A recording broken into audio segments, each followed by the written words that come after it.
Today I'm going to talk to you very briefly about a subject that involves a family relative of mine who was auctioning their property in May, had 3 buyers by around week 2. At week 4 is the auction. They're informed, hey John, good to see you. They're informed that they've lost all their buyers because another property only 100 metres away has come on the market, and the real estate agent on that property is quoting a lot lower figure than the number that's been quoted on this one, even though they are comparable properties. Well, hello, this is a common weekly occurrence in real estate, where you actually have 2 similar properties up for auction, one being quoted lower than the other, even though they're similar properties. And of course, the buyers, well, they get seduced by greed. As one trainer used to say, and I don't approve of it, feed the greed, feed the greed. Tell them low, quote it low, watch them go. In fact, was another one of those one-liners that were used 10, 20, 30 years ago in auction circles that still is used now. So here's the big dilemma. Here's the big dilemma. The big dilemma is that if you look at the contractual relationship that a real estate agent has, it is, hey Taz, hey John. It is in fact with a vendor. They're employed by their vendor and paid a fee by the vendor and sign a contract, an agency agreement by the vendor to represent them and look after their best interests, which obviously involves getting them the highest price for the property that's available in the marketplace. And if you're going to do that, what you want to do is go out and engage and collect as many bidders as possible if it's an auction property.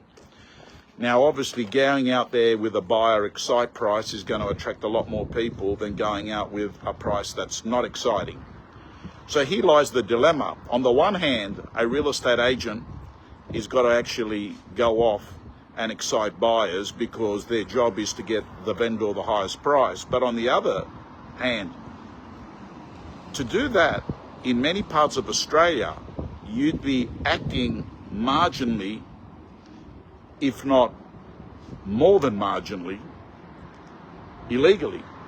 So in some ways, what we're saying is an agent that goes off, that doesn't follow the law, can end up stuffing it up for a vendor who is listed with an agent who's actually doing the thing within the law.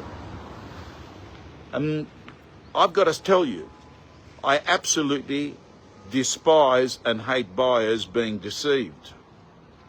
I also understand that real estate agents are engaged by a vendor to get them the best price. So where do you stand there? Does it mean that auction laws across Australia should head down the path of Queensland, where it's a lot easier to actually quote no figure?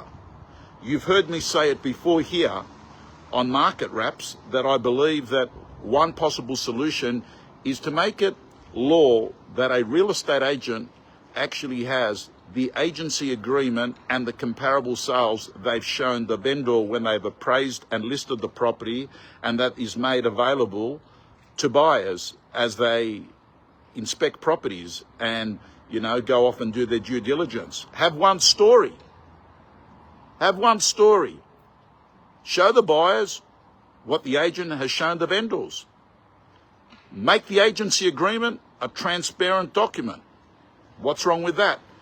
I'm sure that the devil's in the detail, but in many ways, I'm changing my mind about price quoting, because I've always thought you do really need to give people a figure. I wouldn't like walking around David Jones and everything I look at has no price on it. I'd walk away as a customer, as a consumer, and go find a store that I can actually look at an item and see what it costs. And that is what I think buyers like. However, it's causing so many issues, we need to find a solution to that. As for the real estate marketplace, I've got to tell you, So much of the world in real estate appears the perception to be around auction. The reality is private treaty properties across Australia and New Zealand totally outstrip the amount of properties that go to auction. Auction, obviously a lot more colourful, a lot more media friendly, and they do grab the attention of the community. And we've got a barometer called an auction clearance rate that allows people to actually compare apples to apples, one week versus another week, and markets versus other markets. Anyway, team, I'm going to finish this off. We're on our way to get as close as possible to Mount Fuji in Japan. Then I'm heading back to Tokyo tonight. And I've got to say to you, those of you that are going to ARIC, looking forward to seeing you to come over and collect your $1 Million Agent roadmap, which I've printed quite a few thousand for my real estate gym members, but I'm also bringing extras along to the ARIC event. Come over to my booth. It's booth number 1, the first one you'll see as you walk in.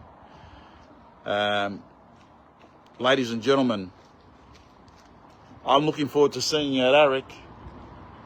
I'm also letting you know that it's so good to be spending time with family. Faith, family, and friends is the ultimate formula for happiness. And that's what I'm doing these 6 days.